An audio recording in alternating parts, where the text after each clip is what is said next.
Welcome to Tracing Your Family Roots. I'm Chuck Mason, and with me today is my co-host, Janell Blue. Janell's the president of our sponsor, Mount Vernon Genealogical Society, and we are going to talk about a couple of shows back. We had Jeff Welsh, and one of the shows we talked with Jeff about how did you get started? And so today we've decided we're going to talk about how did we get started doing our genealogy. So one of the things that prompted me to decide I wanted to get involved in researching my family was my grandfather. My mother's father talked about his parents coming over from Scotland. They came over from Glasgow. My great-grandfather came over supposedly in 1886, worked in Philadelphia for a year, and then sent money back to Scotland to bring my great-grandmother over. And supposedly they were married the day she arrived on the boat. Well, the story was pretty much true. There were a few things that were wrong when I got in. She didn't actually arrive and get married in the same day. She arrived on the 17th of June and got married the next day in Scotland. And he actually was here for 18 months before she came over, and they got married. So it was one of those things that most of the story was true, but there was a little bit of a twist to it when I actually got into records. And that's the way it usually is, right? Yeah, usually, I mean, I've had other stories that I've tried to verify, and there was basically nothing that panned out, nothing that I could document. But, I was fortunate in finding the marriage because I couldn't find her coming in on a ship, but I did find the marriage, and I knew that date was solid because I had both the church record and I had the civil record from the city of Philadelphia. So I knew they had been married on that day. So it was a matter of going back through, actually looking at the passenger records, looking for a ship coming from Glasgow, and finding there wasn't one on the day she arrived, but there was one the day before, going down the list because she wasn't on indexes that I could find at the time. But you were lucky that you did find a ship at some point. Yes. I wasn't that lucky on some of mine. Well, I have that with two German great-grandfathers that I can't find where they came in or when. Well, I was always kind of interested in our history, family history, and there was never any question that I knew we were all Germans, except for one French grandmother, a great-grandmother. So that was never a question, and I kind of grew up in an area where all those Germans had lived for generations, and so I was interested, but my parents weren't. And I think some of that was left over from, like World War II or in World War I, where there was this anti-German sentiment. Yeah. And so they were like, well, I don't know. What do you want to know all that stuff for? We don't really care that much. And I think back on it now, and I wish there was one of my grandmothers did have. She was really good with detail. And she did write down some stuff, and I only wish now that I had her to go back and ask the questions that I didn't ask then, because I would have been a lot further along with that family. But so it wasn't until actually my husband, who's a little older than I am, and he had retired, he started doing some research on his family, and then there was the advent of Ancestry.com. And getting a computer at the house and that kind of thing. And we're going to talk about casual research in another show, but that's what I was doing, was just sort of casually noodling through Ancestry, and I just became intrigued and wanted to know more. Well, and of course, the approach that we take, the education that we get, is really more or less self-led. It's something that we kind of decide what the path is going to be. Even the Board for Certification of Genealogists does not have a prescribed, you have to take this course and this course That's and true. this course. They have a lot of things they recommend that you do, but there's no, well, you didn't do this and you didn't do that. And so, and actually today there's a lot more out there as far as education than there was when I first went for certification 20 years ago. But one of the first things that I did when I waited until after all my grandparents were gone before it really sparked an interest in, so there was nothing, but the German aspect of your family kind of brings out something that my mother's mother, she always talked about the family being Pennsylvania Dutch, but she never said anything that her father was actually a German immigrant. Her mother's line was the Pennsylvania Dutch line, but her father's line was the German. Now, he's one of two. Both my mother's mother and my father's mother, their fathers were both German immigrants that I can't find where they came in, and nothing they've told. It sounds like it was the earlier wave too. Leads me to, well, 1880s as near as I can tell. That's later. But one of the things that I did to, when my interest sparked and to kind of look at the family, my grandfather's sister was the oldest child, and so she wrote a book on the family, and most of what she gathered was, well, more of a booklet, but most of what she gathered was hearsay from people. And I don't know where she got some of her information, because when I first saw the book, for example, she had the wrong year that my grandmother died in. And I'm sure that my grandfather would have remembered what year my grandmother died in. But what I did was I took all the facts out of that, put everything for a person on an index card, because she had things where she jumped around. It wasn't uniformly organized. So there was a little bit about a person on this page and this page. So I put everything on index cards. And then when I wanted to figure out how everybody fit into the picture, I moved the coffee table and the furniture in the living room and spread it all out over the floor. And at some point, I decided there's got to be a better way.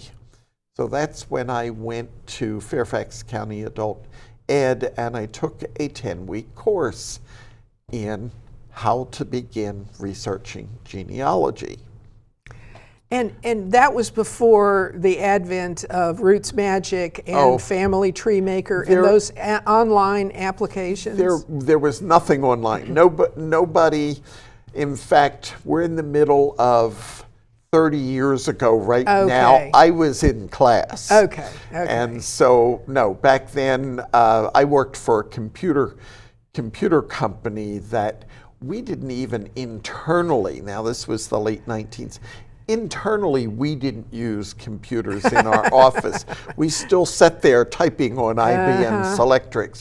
Before I left the company, we did get 2 computer terminals where we could put information in and they would send us back the customer number, but everything else was done on paper. So no, there were no programs or anything like that. Well, so you got certified. You became a certified genealogist. So when did you do that, and what was your, why did you do that? What was your motivation there? I did it 20 years ago. The first of this month was my official, notification. I did it because I I had an interest in genealogy. I actually took a course down at the National Archives, which is now known as GenFed. Right. It was the National Institute on Genealogical Records at the National Archives. Oh, wow. When I took the course. Yeah. And there was a member of my class that I met, and I happened to see her down at the archives, and she had just become certified. And I had said, you know, it's something I want to do at some point, but I'm not ready yet. And she said to me, oh, you can do it. And so she kind of mentored me unofficially through the process. She and the executive director at the time, because she answered a lot of questions for me. And so, you know, I went through the process, and then I went through 3 renewals.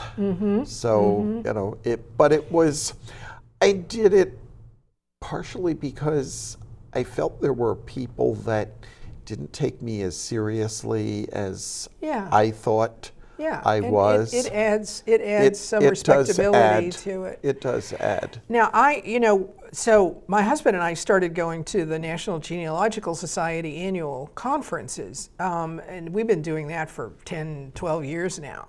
And they offer a track where you learn about being certified. And so while I was working, I didn't really have time to do that. But once I retired, I thought, you know, this is something I really want to do.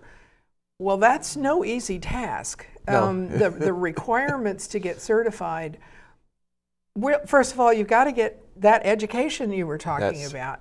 So I've done the Boston University 16-week course.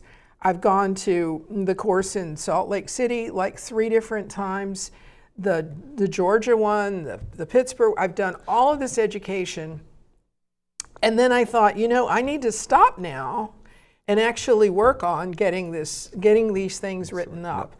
Because I think I've got enough education to be able to do those things. But again, I want the respectability of having it.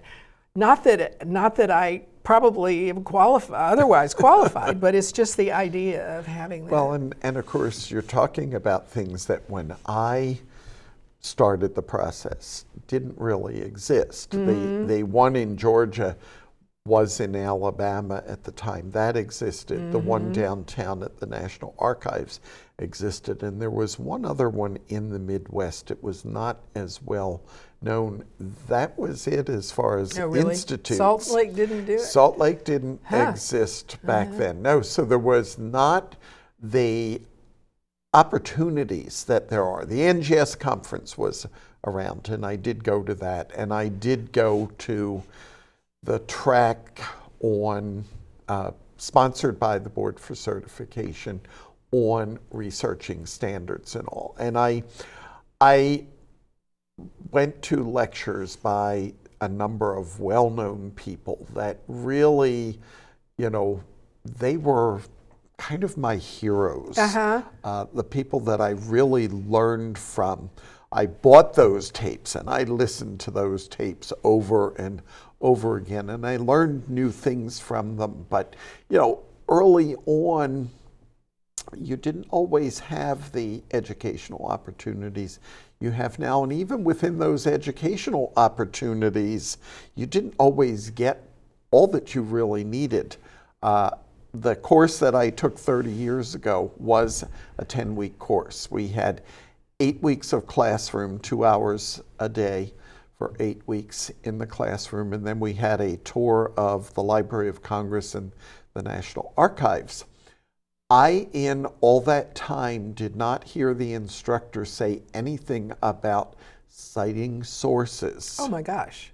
Which is so critical to knowing where you got the evidence and evaluating it. But I learned it the hard way, the College of Hard Knocks. I went to a library, Historical Society's library up in New Jersey, and I found books of cemetery transcriptions, and they had organized the counties together, and they had all these transcriptions that people had done at various cemeteries, and they had them color-coded. The books were color-coded for the county that cemeteries were in. So Atlantic County, New Jersey was all orange books, various sizes, and I opened this one book and I found family in a Methodist church cemetery that I had been to. We took my sister to Girl Scout camp, and my father stopped to see, this would have been his great-grandparents in the cemetery. So I had been there. Right. And so I figured, okay, I need this page, made a list, took it over to the man who was doing the copying, and he said, do you want the title page? I thought, what do I want the title page for?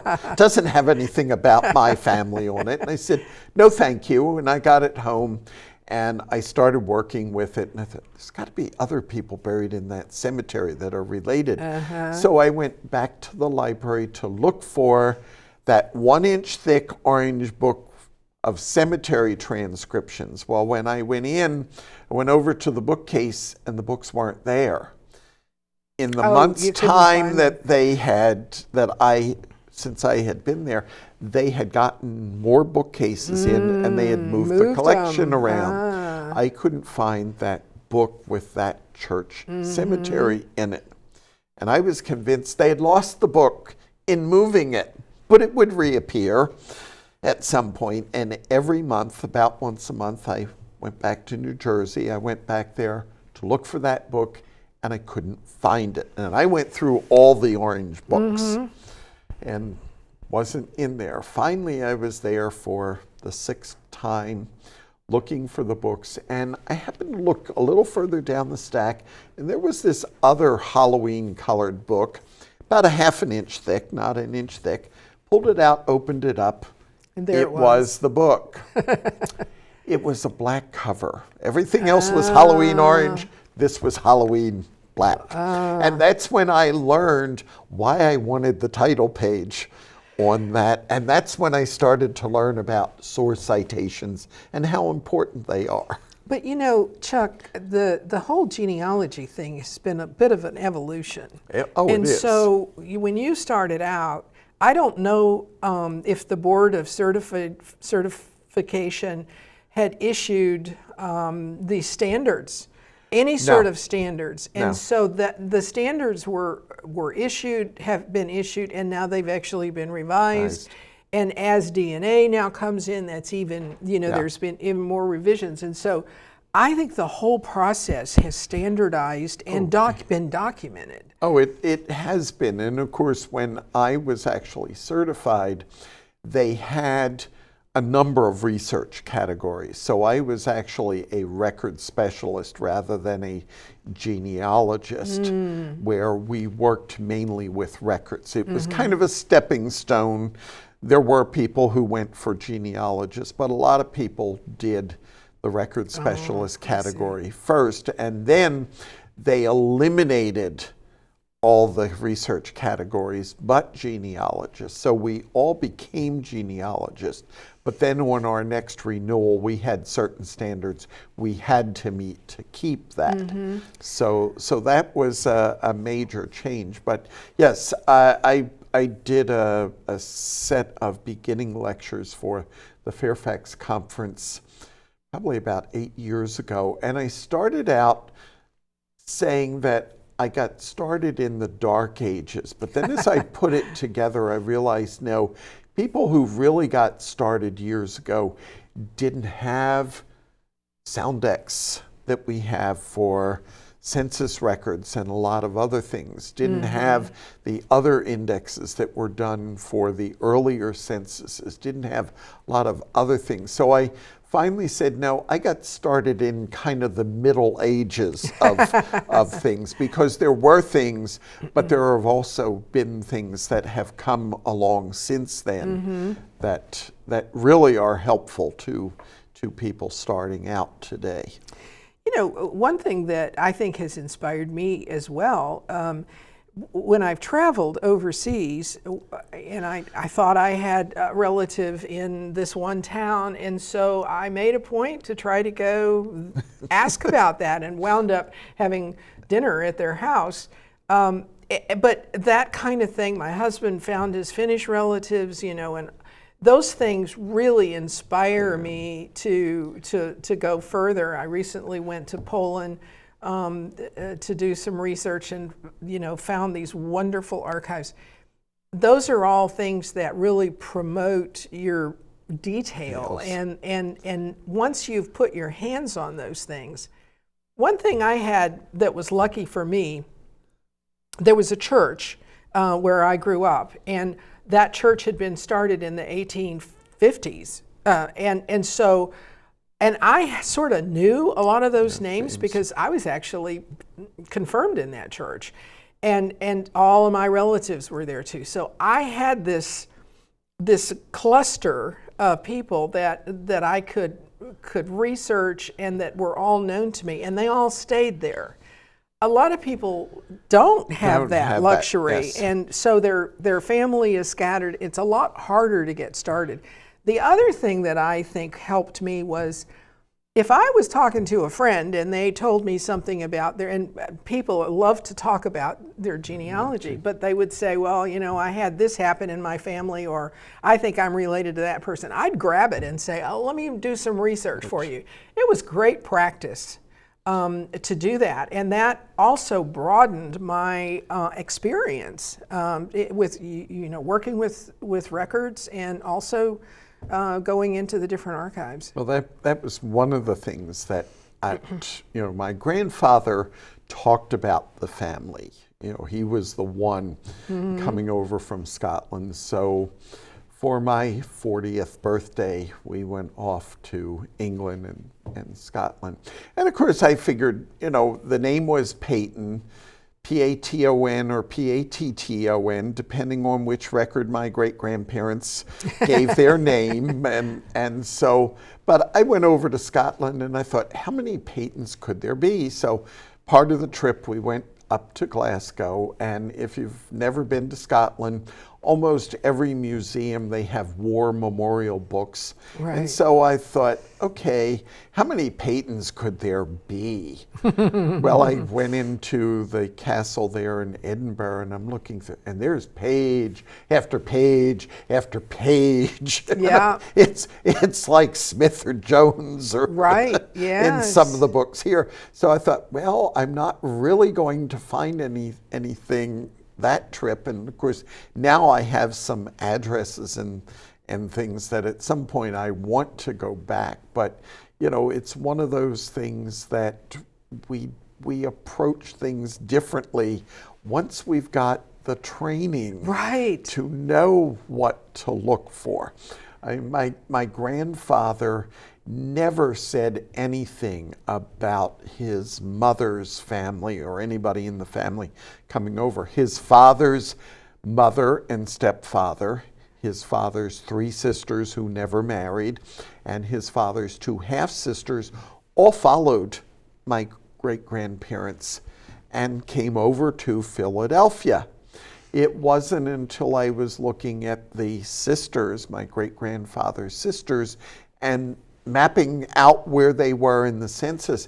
And I started looking down the page of the census record, and there I see a Thomas Aird living 4 doors away from my great-grandfather's 3 sisters.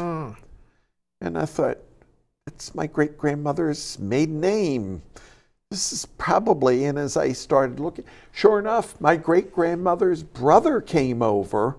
Now, he came over evidently much later, and I did find when he came over, and I forget exactly when, but it was 15 or so, 20 years later, because his family, all the children were born back in Scotland. So he had married, and the children were born there. But eventually, he came over too. But if I hadn't looked to see who else is living on the street with these great aunts, I might have never looked for Thomas Aird, because I suspected, based on the fact that he never talked about any of his mother's family coming over, that they all stayed back in Glasgow. Yeah, well, that's the fallacy of assumptions, isn't it? Yes. And you also kind of stumbled on a really good technique now, which is to do the fan club, Yes. to find out who lives in the area, and who are the neighbors, the associates, the friends. Yes, and not just in the census, but in any records. My one line, my Pancoast line, when I started looking at records and seeing witnesses and things that my great-grandfather, third great-grandfather, actually witnessed for other people, I already knew these were all friends and neighbors, people they interacted with over their lifetime. So there wasn't any real surprises there. Every document I find out, oh yeah, I've seen that name before, I have seen that name before. And you brought up a point. Your family, like mine, did not move around. My father's family was basically New Jersey. Yes, his parents ended up in southern New Jersey from northern part of New Jersey, but the rest of the family is all from the southern counties of New Jersey. And my mother's family, both sides, her mother's mother and father's, all are from Philadelphia or Bucks County. So I have some of the Pennsylvania moving to New Jersey and vice versa, but nobody went out west. It's not until my father's generation, and they went into the military more than anything, and my mother's generation, that they moved outside of the Philadelphia area. Yeah. So we're getting close. We've got less than a minute. Anything we haven't covered? Well, I just want to put a plug in for the Mount Vernon Genealogical Society, because we both represent that, and we are located at 1500 Shenandoah Road in Alexandria. We have our meetings on the third Tuesday of every month, and we usually have a terrific speaker there. You are all invited to attend that. We also have a research center at that location. That's the Holland Hall Center. And you're Tuesday through Thursday, there's somebody there starting about 10 o'clock, I think 10 to 2. And we have a good selection of reference books. Yes. We also have computers, we have volunteers. And people think because we're the Mount Vernon Society, we're connected with George and the Mansion. We have no connection with George and the Mansion. And most of our members, I would say, don't have Fairfax County or even Virginia ancestors. So it is really a general focus for the society. So you will find that it will be helpful almost anywhere your ancestors came from. Right. So we are out of town. But thanks, Chuck. Thanks, Janell. We hopefully enlightened people in the audience Inspired and them